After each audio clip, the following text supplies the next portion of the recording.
Hello दोस्तों, स्वागत है आप लोगों का आपके अपने यूट्यूब चैनल आशीष एजुकेशन में। दोस्तों, आज मैं आप लोगों के लिए एक टॉपिक लेके आया हूं जिसका नाम है टेंस। दोस्तों, हर स्टूडेंट्स को टेंस समझना बहुत ही आवश्यक होता है क्योंकि इंग्लिश में इसकी एक बहुत ही महत्वपूर्ण भूमिका होती है। तो दोस्तों, आज मैं आप लोगों को बहुत ही साधारण तरीके से फुल कॉन्सेप्ट बताने वाला हूँ टेंस का। टेंस के जो सब प्रकाश होते हैं उसकी परिभाषा क्या होती है, उसको अनुवाद का नियम क्या होता है, ट्रांसलेट कैसे किया जाता है। अगर आप लोगों को टेंस बिल्कुल भी नहीं आता है तो बिल्कुल मत घबराइए, वीडियो में पूरा अंत तक बने रहिएगा। वीडियो थोड़ा लंबी होगी क्योंकि टेंस एक कोई छोटा टॉपिक नहीं है, ये बहुत बड़ा टॉपिक है, लेकिन मैं कम समय में आप लोगों को पूरी टेंस की जानकारी बहुत ही अच्छे तरीके से देने वाला हूं। तो वीडियो को अगर अच्छा लगे तो लाइक कर दीजिएगा, अगर चैनल पे नए हैं तो सब्सक्राइब कर लीजिए क्योंकि इसी तरह से हर एक इंपॉर्टेंट टॉपिक्स आप लोगों के लिए मैं लेकर के आता रहूंगा। तो दोस्तों, चैनल को तुरंत सब्सक्राइब कर लो और वीडियो ज़्यादा से ज़्यादा शेयर कर देना, ठीक है। आइए स्टार्ट करते हैं अपना टॉपिक, टेंस यानी कि काल। जी हाँ दोस्तों, हम लोग आज पढ़ने वाले हैं टेंस। टेंस जो होता है दोस्तों वो 3 प्रकार का होता है, ठीक है। जो टेंस की परिभाषा होती है, आप एक तरीके से कह सकते हैं कि changing time is called tense, यानी कि बदलते हुए समय को टेंस कहते हैं दोस्तों। जो समय का परिवर्तन होता है दोस्तों उसी को टेंस कहा जाता है। अब जो टेंस होता है दोस्तों वो होता है 3 प्रकार का। जी हाँ, एक पहला होता है प्रेजेंट टेंस यानी कि वर्तमान काल, दूसरा पास्ट टेंस भूतकाल, तीसरा फ्यूचर टेंस भविष्य काल। दोस्तों, जो प्रेजेंट टेंस होता है वर्तमान काल यानी कि जो इस टाइम चल रहा है, जो अभी वर्तमान में चल रहा है। भूतकाल मतलब होता है भूतकाल का दोस्तों पास्ट टेंस यानी कि जो बीत चुका है पहले, उसको कहते हैं भूतकाल। और फ्यूचर टेंस यानी कि भविष्य काल, जो हमारे भविष्य में आगे होने वाला है, ठीक है, जो अभी आने वाला है उसको हम कहते हैं फ्यूचर टेंस। तो दोस्तों, जो ये टेंस होता है वो उसके 3 पार्ट्स होते हैं main, present tense, past tense और फ्यूचर टेंस। अब दोस्तों, इन तीनों के 4 अलग अलग पार्ट्स होते हैं। इंडेफिनिट टेंस, ठीक है, indefinite tense, continuous tense, perfect tense और परफेक्ट कॉन्टिन्यूअस टेंस, ये 4 भाग होते हैं।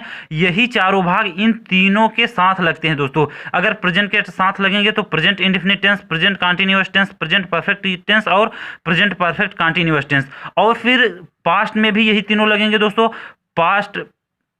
Past indefinite tense, past continuous tense, past perfect tense और पास्ट परफेक्ट कॉन्टिन्यूअस टेंस। इसी तरह से दोस्तों फ्यूचर में अब हम लोग यही जो 4 4 8 4 12 टेंस हैं यही पढ़ेंगे। अगर यही 12 टेंस आप लोगों को समझ में आ गया तो इसका मतलब कि पूरा टेंस आप लोगों को बेहतरीन तरीके से पूरा इसका फुल कंसेप्ट समझ आ गया। और मैं आपको गारंटी देता हूं कि अगर वीडियो में बने रहेंगे तो फुल परिभाषा सहित कैसे पहचाना जाता है, कैसे अनुवाद किया जाता है, अनुवाद के नियम क्या होते हैं, पूरा एकदम सरल तरीके से मैं समझाने वाला हूं, ठीक है दोस्तों।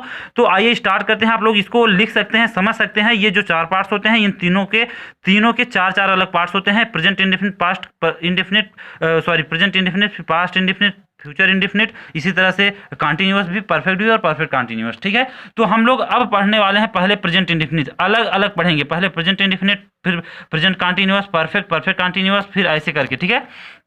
ध्यान दीजिए। तो हम लोग पहले पढ़ते हैं प्रेजेंट इंडेफिनिट टेंस, ठीक है। अब आप लोग ध्यान दीजिए। तो दोस्तों देखिए, अब हम लोग देखते हैं प्रेजेंट इंडेफिनिट टेंस, ठीक है। पहले प्रेजेंट इंडेफिनिट टेंस पढ़ते हैं ध्यान से। इसकी हिंदी होती है दोस्तों सामान्य वर्तमान काल। जी हाँ, सामान्य वर्तमान काल। दोस्तों, पहचान, अब हम कैसे पहचानेंगे कि यह प्रेजेंट इंडेफिनिट टेंस ही है, ठीक है। तो पहचानने का तरीका ध्यान से देखिए। जिस हिंदी वाक्य के अंत में ता है, ती है, ते हो तथा केवल है, हूँ, हो लगा रहता है उसे प्रेजेंट इंडेफिनिट टेंस कहते हैं। जी हाँ दोस्तों, यही है मेन पहचानने का तरीका। जिस हिंदी वाक्य के अंत में ता है, ती है, ते हो तथा केवल है, हूँ, हो लगा रहे उसे प्रेजेंट इंडेफिनिट टेंस कहते हैं। जैसे दोस्तों, वह खाता है, वे आते हैं, या इस अब देखिए यहाँ लास्ट में ता है, ते हैं लगा है ना, तो इसका मतलब ये प्रेजेंट इंडेफिनिट टेंस है। अब दोस्तों, जो प्रेजेंट इंडेफिनिट होता है हर एक का 3 अलग पार्ट होता है, अफर्मेटिव, निगेटिव और इंट्रोगेटिव सेंटेंस। तो हम लोग पहले अफर्मेटिव पढ़ते हैं, स्वीकारात्मक, यानी कि जिसमें स्वीकारात्मक वाक्य होता है, पहले उसको हम लोग पढ़ते हैं, ठीक है। अब देखिए, अफर्मेटिव सेंटेंस जो होगा वो क्या होगा। अफर्मेटिव सेंटेंस का मतलब होता है दोस्तों कि यह सीधा कथन होता है, ठीक है। इसमें प्रश्न का नकार नहीं होता, यानी कि प्रश्न में नहीं होता है, नकार नहीं होता है। जैसे वह जाता है, वह खाता है, तो इसमें केवल सीधा कथन होता है, इसमें नकार नहीं होता। अब देखिए, तो अब हम लोग पहले देखते हैं कि इसके अनुवाद का नियम क्या होगा, ठीक है। तो अब हम लोग अनुवाद के नियम ध्यान से देखेंगे। दोस्तों अनुवाद का नियम देखिए, सबसे पहले यह जानना जरूरी है कि इसमें एक चीज सबसे पहले जानना होगा कि एक वचनकर्ता और बहुवचनकर्ता। दोस्तों इस टेंस के शुरुआत में ही आपको यह जानना बहुत जरूरी होगा कि एक वचनकर्ता क्या होता है और बहुवचनकर्ता क्या होता है। तो मैं आपको बता देता हूं, एक वचनकर्ता का मतलब होता है दोस्तों, देखिए ये जान लीजिए, ये हमेशा हर टेंस में इसकी बहुत ही अहम भूमिका होगी। ठीक है, एक वचन कर्ता, एक वचनकर्ता जो होते हैं दोस्तों, अब मैं यहाँ पे आपको बता रहा हूँ, ही, शी, इट, दिस तथा दोस्तों नेम, यानी कि नाम। एक वचन का मतलब होता है दोस्तों कि एक, यानी कि जो एक हो। अगर कर्ता ही, शी, इट, दिस तथा नाम है, कोई भी नाम है, अगर नाम है तो वो एक वचन होगा। लेकिन एक नाम अगर दो से, एक से ज़्यादा हैं, दो हैं, तीन हैं, चार हैं, ये दो या दो से अधिक हैं, तो दोस्तों वो बहुवचन हो जाता है। लेकिन अगर नाम है, एक जन का नाम है, तो वह एक वचन करता होगा। क्योंकि मैं ये इसलिए बता रहा हूँ क्योंकि एक वचन करता और बहुवचन करता आप लोगों को जानना बहुत जरूरी है। ठीक है, एक वचन करता ही, सी, इट, दिस तथा नेम हो जाएगा। अब मैं आपको बताता हूँ दोस्तों बहुवचन करता। ठीक है, बहुवचन कर्ता, ध्यान दीजिएगा थोड़ा सा आप लोग। बहुवचन कर्ता का मतलब होता है दोस्तों आई, वी, दे, यू। ठीक है, आई, वी, यू, दे। ठीक है, यानी कि आई, वी, दे, यू, ये सब करता हूं। या तो जैसे कि चिड़ियाँ, बहुत सी चिड़ियाँ हो गई, तो लड़के लड़कियाँ, जहाँ पर एक से अधिक लोग हों वो भी बहुवचनकर्ता में आता है। और आई, वी, दे, यू भी बहुवचनकर्ता में आता है। ही, सी, इट, दिस तथा नाम एक वचनकर्ता में आता है और जो एक होता है। ठीक है, ये आप लोग ध्यान में रख लीजिए क्योंकि ये बहुत ही अहम भूमिका निभाने वाला है आने वाले सभी टेंसों में। ठीक है, तो ये आप लोग एक तरीके से आप लोग बहुत ही अच्छी तरीके से अपने माइंड में सेट कर लें कि एक वचनकर्ता क्या होता है, बहुवचनकर्ता। इसलिए मैं स्टार्टिंग से बेस से हर चीज़ बताते चल रहा हूँ ताकि आपको आगे कोई प्रॉब्लम ना आए। ठीक है, अब देखिए अफर्मेटिव का अनुवाद का नियम मैं अब आप लोगों को समझाता हूं। दोस्तों देखिए, मैं आपको ज़्यादा ब्यौरा नहीं लिखाऊंगा, बहुत ही शार्ट ट्रिक से लिखा करके समझा रहा हूं। ठीक है, आप लोग पूरा ध्यान केंद्रित करके समझेंगे तो समझ आता रहेगा आपको। देखिए सबसे पहले दोस्तों इसका अनुवाद करते समय हम लोग क्या करते हैं, कर्ता, सबसे पहले कर्ता लिखते हैं। उसके बाद अगर कर्ता एक वचन है, ठीक है, एक वचन मतलब ही, सी, इट, दिस तथा नाम से शुरू हुआ हो, या तो एक कोई एक हो। ठीक है, तो एक वचन हो तो दोस्तों क्रिया जो होती है उसको ऐसे की ऐसे लिख लेते हैं। ठीक है, कर्ता, उसके बाद में दोस्तों लिखेंगे क्रिया, उसके बाद में यस या ईएस। ये आप समझिए यस या ईएस कैसे लगता है। दोस्तों अगर कर्ता एक वचन होगा तो क्रिया में यस या ईएस हम लोग लगा देंगे। और अगर कर्ता बहुवचन होगा, ठीक है, यानी कि बहुवचन means I, we, they, you, और या तो कोई जैसे काफ़ी चीज़ हो, एक से अधिक चीज़ हो तो वो बहुवचन होगा। अगर कर्ता बहुवचन हो तो दोस्तों यस या यस नहीं लगाते हैं, क्रिया जैसी की तैसी ही रहने देते हैं। जैसे अगर खाता है, क्या अंग्रेजी ईट हुआ, वो क्रिया होगी तो ईट को ईट ही रहने देंगे, उसमें यस या यस नहीं लगाएंगे। लेकिन अगर एक वचन करता है तो लगा देंगे। मैं उम्मीद करता हूँ आप लोग समझ रहे होंगे। ठीक है, आगे देखिए, कर्ता क्रिया, अगर एक वचन है तो यस या यस, बहुवचन है तो कुछ नहीं, इसको रहने देंगे। फिर प्लस कर्म, उसके बाद दोस्तों कर्म करेंगे, कर्म लिखेंगे, और अंत में अन्य, अगर अदर शब्द, अदर कोई वाक्य है उसमें ऐड आपके ट्रांसलेशन में यानी टेंस में, तो अन्य का उपयोग करेंगे, यानी कि अन्य शब्द लिखेंगे, नहीं तो इसी तरह से लिखेंगे। आप बिल्कुल भी मत घबराइए, अगर नहीं समझ आया है तो मैं आपको एक उदाहरण के माध्यम से समझाता हूँ। ठीक है, एक जैसे उदाहरण समझाऊंगा तो आप बहुत ही अच्छी तरीके से समझ जाएंगे, बिल्कुल भी आप घबराइए नहीं। देखिए जैसे दोस्तों मैं एक अनुवाद आपको कराता हूं, वह आम खाता है। देखिए जैसे हो गया, वह आम, दोस्तों आप लोग बिल्कुल भी मत घबराइए। ठीक है, मैं आपको एकदम समझा दूंगा। जैसे वह आम खाता है, ठीक है, ये हमारा वाक्य हो गया। अब इसको हमको ट्रांसलेट करना है। सबसे पहले हम देखेंगे कि यह कौन सा टेंस है। दोस्तों इसके अंत में जाएंगे, देखेंगे ता है ना, यानी कि अगर ता है, ती है, ते हैं, है हूँ, मैं पहले बता चुका हूँ, है, तो इसका मतलब कि ये हमारा जो है वो प्रेजेंट इंडेफिनिट टेंस है। तो हमारा ये प्रेजेंट इंडेफिनिट टेंस है। तो प्रेजेंट इंडेफिनिट में कौन सा टेंस है, अफर्मेटिव। इसमें दोस्तों नकार नहीं हुआ, यानी कि नहीं का प्रयोग नहीं है, न तो प्रश्नवाचक है, तो ये अफर्मेटिव हुआ। अब इसका अनुवाद हम इस नियम के तहत करेंगे। कैसे देखिए, सर्वप्रथम कर्ता लिखेंगे। कर्ता का मतलब होता है दोस्तों कर्ता, जो उस वाक्य में काम को कर रहा हो, ठीक है, यानी कि जो मेन मुखिया यानी कि जो कर रहा हो उसको कर्ता कहते हैं, वह है कर्ता। कर्ता की अंग्रेजी क्या हो जाएगी? ही। ध्यान दीजिएगा, ही हो गया कर्ता हमारा। अब आगे समझिए आप, उसके बाद मैं लिखाया हूं दोस्तों प्लस क्रिया। इसके बाद क्रिया देखते हैं, लिखते हैं क्रिया खाता है, हो गया तो हो गया, तो खाता की अंग्रेजी दोस्तों क्या हो जाएगी? इट। अब देखिए इसमें हमको यस या यस लगाना है कि नहीं, यह कैसे जानेंगे? तो ये आप लोग ध्यान दीजिए, अगर मैं एक वचन करता होगा, मैं हमेशा बता रहा हूं, तो यस या यस का प्रयोग होगा। यहाँ पे एक वचन करता है, क्योंकि मैं आपको पहले ही बता चुका हूं एक वचन करता ही होता है, ही एक वचन है, तो यहाँ पे हम लगा देंगे यस। अगर ये बहुवचन करता होता दोस्तों तो यहाँ पे यस का प्रयोग नहीं होता, इट का इट ही रहता, ठीक है, ही इट्स। अब कर्म क्या है? आम खाना, यानी कि आम, तो आम की अंग्रेजी हो जाएगी मैंगो। दोस्तों ये हो गया तो आपका अनुवाद, ठीक है। आगे देखिए, मैं एक उदाहरण और आपको समझाता हूं अभी। अब देखिए दोस्तों अगला उदाहरण, जैसे मोहन दूध है, मोहन दूध पीता है। ध्यान दीजिएगा इसमें दोस्तों, मोहन मैं आपको पहले ही बताया हूं, अगर नाम है तो वो भी एक वचन होगा। मोहन यानी कि मोहन एक वचन होगा, तो दोस्तों एक वचन हो तो क्रिया का क्रिया हो जाएगी पीता। पीता के अंग्रेजी पीना का क्या होता है दोस्तों? पीना का अंग्रेजी होता है ड्रिंक, DRINK, मोहन ड्रिंक। अब दोस्तों ये एक वचन है तो यहाँ पे यस लगा देंगे, बहुवचन होता तो नहीं लगता, तो मोहन ड्रिंक्स दोस्तों कर्म है दूध पीना, तो मोहन ड्रिंक्स मिल्क, ठीक है। इस तरीके से अनुवाद होगा। एक और देखिए, उसके बाद हम लोग आगे बढ़ते हैं। जैसे मान लीजिए हम गेंद खेलते हैं, दोस्तों मैं लिख नहीं रहा हूँ, आप लोग समझिएगा, हम गेंद खेलते हैं, तो दोस्तों हम की अंग्रेजी क्या हो जाएगी?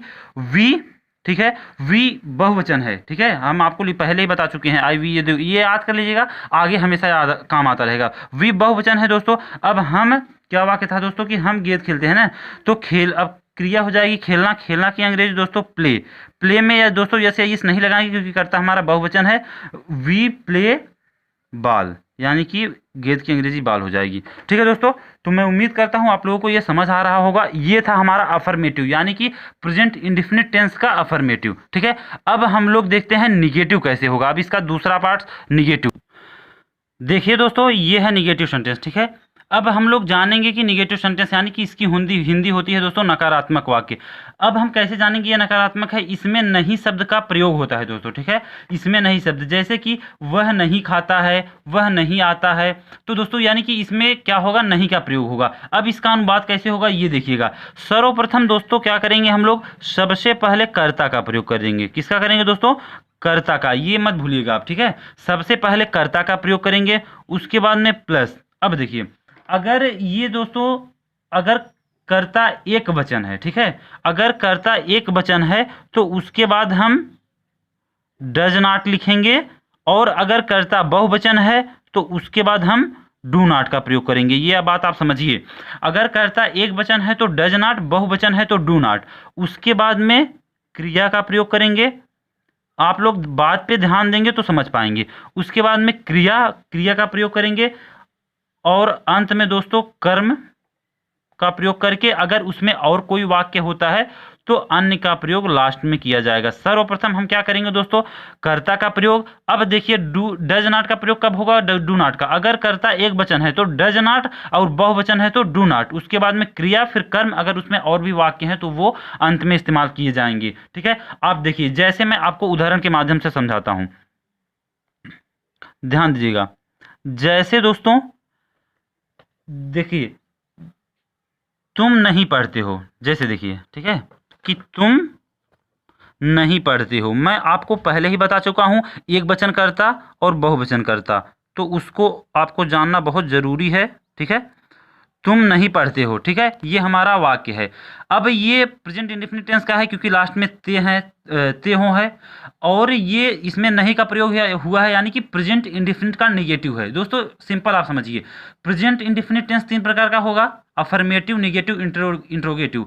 और दोस्तों जो कॉन्टिन्यूअस होगा वो भी तीन का, परफेक्ट भी तीन प्रकार का, और परफेक्ट कॉन्टिन्यूअस भी तीन प्रकार का, यानी कि अफर्मेटिव, नेगेटिव और इंट्रोगेटिव, ये तीनों सभी में आएंगे, लेकिन पहचान उनकी चेंज होगी। इसमें ता है, ती है, ते है होगा लास्ट में, और सब में अलग होगा। अभी मैं आपको आगे उसको बताता रहूँगा, ठीक है। देखिए अब इसका अनुवाद करिए। सबसे पहले कर्ता, कर्ता कौन है इसमें? तुम नहीं पढ़ते हो, यानी कि ये भैया मतलब कर्ता तुम है, ठीक है। आगे देखिए, यू की अंग्रेजी हो जाएगी यू, तुम की अंग्रेजी हो जाएगी यू। अब यू एक वचन है कि बहुवचन, ये जानना हमें बहुत जरूरी है। तो मैं पहले ही आपको बता चुका हूं, यू बहुवचन है, आई वी यू दे, ये बहुवचन होंगे। ही सी इट दिस तथा एक वचन नाम। यू बहुवचन है तो उसके लिए हम दोस्तों क्या प्रयोग करेंगे? डू नॉट का, डू नॉट। अब पढ़ते क्रिया है, क्रिया क्या है? पढ़ते। पढ़ना का अंग्रेजी होती है दोस्तों रीड, READ, रीड। बस हमारा अनुवाद हो गया है, सिंपल। आप लोगों को नहीं आ रहा था, कोई बात नहीं, अब तो आप समझ रहे होंगे कैसे होगा अनुवाद। अब मैं एक बड़ा वाक्य लेकर के आपको समझाता हूं, ठीक है। लड़के सुबह नहीं टहलते हैं। मान लीजिए ये एक और उदाहरण है, लड़के सुबह नहीं टहलते हैं, ये हमारा है वाक्य। अब देखिए इसका अनुवाद करते समय दोस्तों सबसे पहले कर्ता, कर्ता क्या है इसमें? लड़के। लड़के की अंग्रेजी दोस्तों देखिए, बॉय माने लड़का, लड़के सुबह नहीं टहलते हैं, बहुत से लड़के हैं। अगर टहलता है तो एक होता, टहलते हैं यानी काफ़ी बॉयज़ हैं, काफ़ी लड़के हैं। तो दोस्तों ये हो जाएगा बॉयज़, बॉय मतलब एक लड़का, बॉयज़ मतलब बहुत से लड़के हो गया। अब दोस्तों बॉयज़ लड़के, बहुत से लड़के हैं, तो ये बहुवचन होगा। तो दोस्तों बहुवचन होगा तो किसका प्रयोग करेंगे हम? डू नॉट का, बॉयज़ डू नॉट। अब क्रिया, क्रिया क्या है हमारी? टहलना। टहलना की अंग्रेजी दोस्तों walk, WALK, boys do not walk morning, ठीक है। ये था हमारा निगेटिव। दोस्तों वाक्य कितना भी बड़ा हो, कैसा भी हो, आप लोगों को घबराने की कोई जरूरत नहीं। बस आप अपने नियम से, नियम के तहत अगर लगाएंगे उसको तो बिल्कुल आपको समझने में दिक्कत नहीं होगी। जैसे लड़के सुबह नहीं टहलते हैं तो बॉयज हो गया। अब बहुवचन है तो डू नॉट लगा है, अगर यहाँ पे एक वचन होता तो डज नॉट लगाते। डू नॉट, टहलना का अंग्रेजी हो गया वॉक, और उसके बाद में कर्म क्या दोस्तों? कर्म क्या है? सुबह टहलना, तो मॉर्निंग, ठीक है। मैं उम्मीद करता हूं आप लोगों को निगेटिव भी समझ में आ रहा होगा। एक और उदाहरण हम लोग समझ लेते हैं अगर कहीं कोई दिक्कत है तो। जैसे चिड़िया, ठीक है। चिड़िया रात्रि में नहीं देखती है दोस्तों, चिड़िया रात्रि में नहीं देखती है, ये हमारा वाक्य है। आप लोगों को मैं समझाने का प्रयास कर रहा हूं। नहीं देखती है, तो अब देखिए इसका अनुवाद कैसे करेंगे दोस्तों। सबसे पहले कर्ता देखेंगे, कर्ता क्या है? चिड़िया, यानी कि चिड़िया, बहुत सी चिड़िया हैं, एक चिड़िया है नहीं, तो बर्ड्स हो जाएगा, BIRDS, बर्ड्स।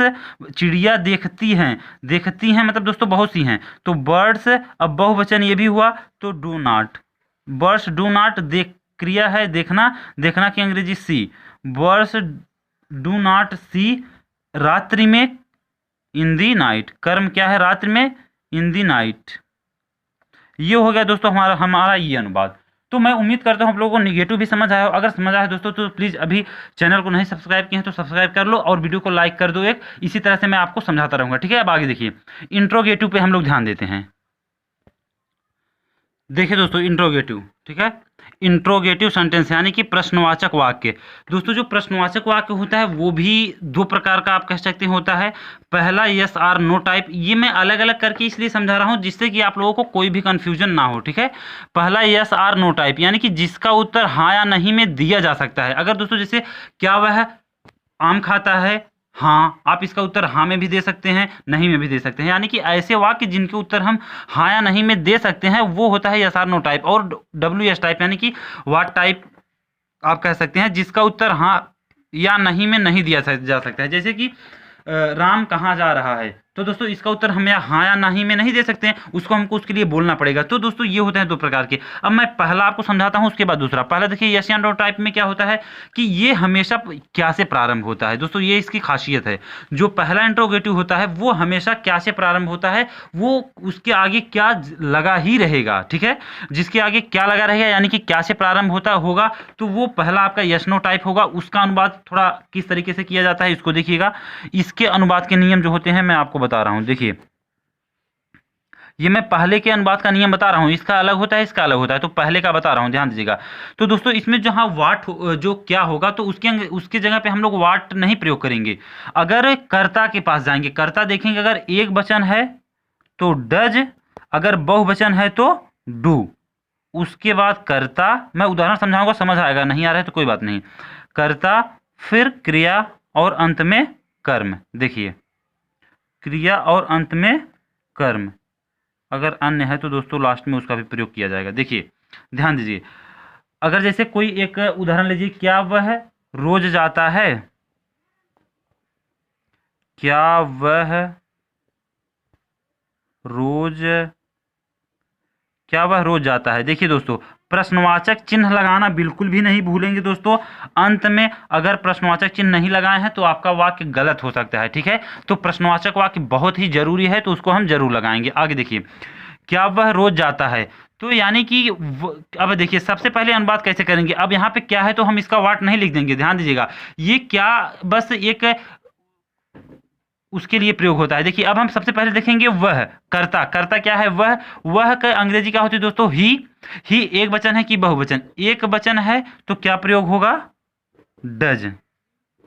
जी हाँ दोस्तों, अगर यहाँ पे बहुवचन होता तो डू लगाते थे, तो बस क्या का काम खत्म। अब उसके बाद क्या करेंगे, कर्ता, कर्ता है ही, यानी वह की अंग्रेजी ही। अब क्रिया, क्रिया है जाना, जाना की अंग्रेजी होगा दोस्तों गो। और रोज, रोज की अंग्रेजी होगी DAILY, डेली। यानी कि प्रश्नवाचक चिन्ह इसमें भी हम लगाना नहीं भूलेंगे। अगर प्रश्नवाचक चिन्ह नहीं लगाते हैं तो हमारा वाक्य गलत माना जाएगा। तो दोस्तों ये था इसका अनुवाद। इसका एक उदाहरण और हम लेके देख लेते हैं, जैसे क्या तुम हमेशा हंसते हो। देखिएगा, क्या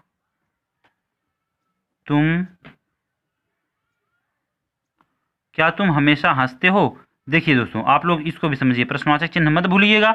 सबसे पहले हम देखेंगे कर्ता, कर्ता एक वचन है कि बहुवचन, तुम की अंग्रेजी यू होगा, तो दोस्तों यू बहुवचन है, तो यानी क्या के जगह पे क्या प्रयोग होगा, डू। अब उसके बाद में कर्ता, कर्ता क्या है, तुम की अंग्रेजी हो गया यू। अब दोस्तों क्रिया, क्रिया हंसना, हंसना का अंग्रेजी होता है लाफ, लाफ। और दोस्तों अब बचा है हमेशा, हमेशा की अंग्रेजी होता है ऑलवेज, ऑलवेज, ठीक है। तो ये हो गया दोस्तों हमारा पहला इंट्रोगेटिव। अब जो भी अगर क्या से प्रारंभ हुआ इंट्रोगेटिव होगा, तो वो आप ये समझेंगे कि उसका अनुवाद हम कैसे करेंगे, इस तरीके से, अगर क्या से प्रारंभ हुआ है तो, ठीक है। अब हम देखते हैं दूसरा टाइप इंट्रोगेटिव, यानी कि जो दूसरा टाइप था WH टाइप, वो थोड़ा सा अलग तरीके से अनुवाद होगा। देखिए दोस्तों, दूसरा जो होता है वो कैसे होगा, ठीक है दोस्तों। दूसरा वाट टाइप जो होता है, इसमें सबसे पहले आप लोग ये चीज़ जान लीजिए कि प्रश्नवाचक शब्द कुछ होते हैं, जैसे क्या, कौन, कहाँ, कब, क्यों, कैसे, किसका, किसकी, यानी कि इनकी जो अंग्रेजी होते हैं what, who, where, when, why, how, which. अगर दोस्तों ये आपकी जो ये दूसरा टाइप प्रश्नवाचक होगा, इसमें ये जरूर आएंगे। एक दो और होते हैं, आप लोग ध्यान दीजिए, देख लीजिएगा।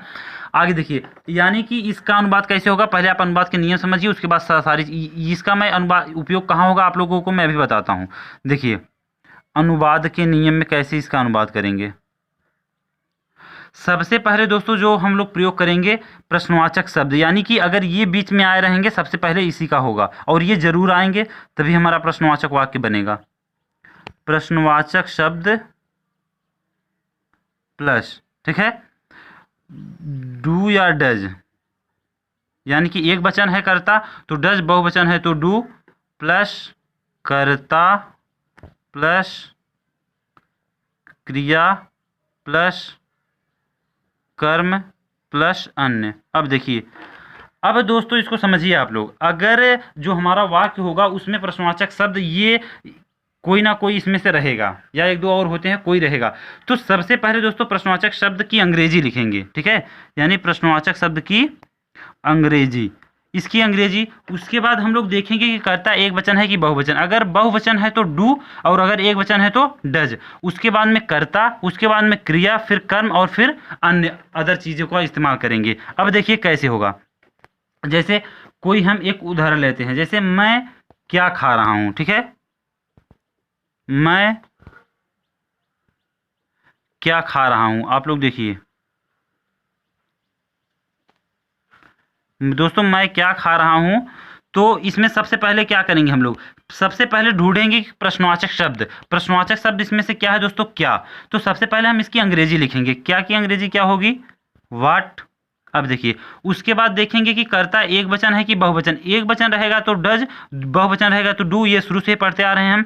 तो एक वचन कर्ता हमारा कर्ता क्या है, आई। आई की अंग्रेजी, सॉरी कर्ता मैं है, मैं की अंग्रेजी आई। आई दोस्तों बहुवचन आता है, मैं आपको पहले लिखा दिया हूं, आप लोग अगर ध्यान से देखे होंगे और याद किए होंगे तो, यानी कि आई, अब इसके बाद आई बहुवचन है ना, तो अब हम इसके लिए प्रयोग करेंगे डू, व्हाट डू। अब कर्ता आई, अब क्या करेंगे, क्रिया का प्रयोग। क्रिया क्या है, खाना, आई ईट। और दोस्तों प्रश्नवाचक चिन्ह नहीं भूलेंगे, यानी कि व्हाट डू आई ईट, मैं क्या खा रहा हूं। ये इस तरीके से होगा इंट्रोगेटिव का अनुवाद। अभी मैं आप लोगों को एक दो और अनुवाद बताता हूं जो थोड़ा कठिन से हैं। वे लड़के क्यों शोर मचा रहे हैं, मान जैसे समझ लीजिए, एक और उदाहरण है, वे लड़के क्यों शोर मचा रहे हैं। आप लोग ध्यान देंगे तो बहुत ही अच्छी तरीके से समझ आएगा। देखिए सर्वप्रथम हमको क्या करना है दोस्तों, प्रश्नवाचक शब्द ढूंढना है, यानी कि जो प्रश्नवाचक शब्द होते हैं उनको ढूंढिए। इसमें से प्रश्नवाचक शब्द क्या है दोस्तों, क्यों, ये जान लीजिए। प्रश्नवाचक शब्द आप लोग याद कर लीजिएगा जो होते हैं प्रश्नवाचक शब्द क्यों, क्यों की अंग्रेजी लिखेंगे, यानी कि वाई माने क्यों, ठीक, तो वाई हो गया। अब उसके बाद देखेंगे कि कर्ता एक वचन हो बहुवचन, वे की अंग्रेजी दे होगा, और दे हम जानते हैं कि बहुवचन है क्योंकि मैं लिखाया हूं, आप लोग याद कर लीजिएगा। तो दे बहुवचन है इसलिए हम डू प्रयोग करेंगे, वाई डू। अब वे की अंग्रेजी क्या लिख लेंगे, दे। अब दोस्तों क्रिया, क्रिया शोर मचाना, शोर मचाना की अंग्रेजी होता है दोस्तों मेक ए नॉइज। आप लोगों को इसमें देखिए वर्ड मीनिंग भी बहुत कंपलसरी होता है, make a NOISE, make a noise, ठीक है दोस्तों। ये था हमारा अनुवाद, ठीक है इसका, वाई डू दे बॉय भी कर सकते हैं दोस्तों, यहाँ पे वे लड़के हैं तो यहाँ पे हम दे बॉयज़ कर सकते हैं, या तो दे लिखेंगे तो भी वे हो जाता है, लेकिन बॉयज़ लिख देंगे तो ज़्यादा सही है, ठीक है। तो दोस्तों इस तरीके से हम लोग प्रश्नवाचक चिन्ह जरूर लगाएंगे क्योंकि इंट्रोगेटिव है। तो दोस्तों इस तरीके से जो हमारा ये टेंस है दोस्तों, ये जो टेंस है यानी कि मैं आपको बताया ये हमारा प्रेजेंट इंडेफिनिट टेंस है, यानी कि जो अभी तक हम लोगों ने पढ़ा वो क्या है, प्रेजेंट इंडेफिनिट टेंस है। अब इसके बाद हम लोग पढ़ेंगे दोस्तों प्रेजेंट कंटीन्यूअस टेंस। अब देखिए वीडियो लंबी हो रही है इसलिए हम इस पार्ट में प्रेजेंट इंडेफिनिट टेंस ही बता रहे हैं। अब अगला पार्ट जो आएगा, अगर आप लोग इस पार्ट को देखेंगे, आप लोगों को अच्छा लगेगा, कमेंट करके बताएंगे, तो दोस्तों मैं आप लोगों को पार्ट 2 यानी कि अब इसी तरीके से सारे टेंस मैं आपको इसी एक आसान लैंग्वेज में आसानी तरीके से समझाऊंगा। तो उसके लिए आप लोगों को क्या करना है, कमेंट करके बताना है अगर दूसरा पार्ट चाहिए तो, और दूसरा पार्ट बनाऊंगा तो आप लोगों को इसी तरह से समझा दूंगा। अभी अब इस पार्ट में प्रेजेंट इंडेफिनिट टेंस पढ़े। आप लोगों को अगर वीडियो समझ आई हो तो लाइक कर दीजिएगा, कमेंट करके बताइएगा, और टेंस के सारे पार्ट्स आएंगे आप लोगों के लिए। तो आप इस सारे पार्ट्स को जानने के लिए चैनल को सब्सक्राइब कर लीजिए और अगर बेल आइकन जरूर प्रेस कर दीजिएगा। फिर मिलते हैं अन्य वीडियो में इसी तरह से टॉपिक के साथ, यानी कि दोस्तों अब दूसरे पार्ट में प्रेजेंट कंटिन्यूअस लेकर के। तब तक के लिए नमस्कार, पढ़ते रहिए, खुश रहिए।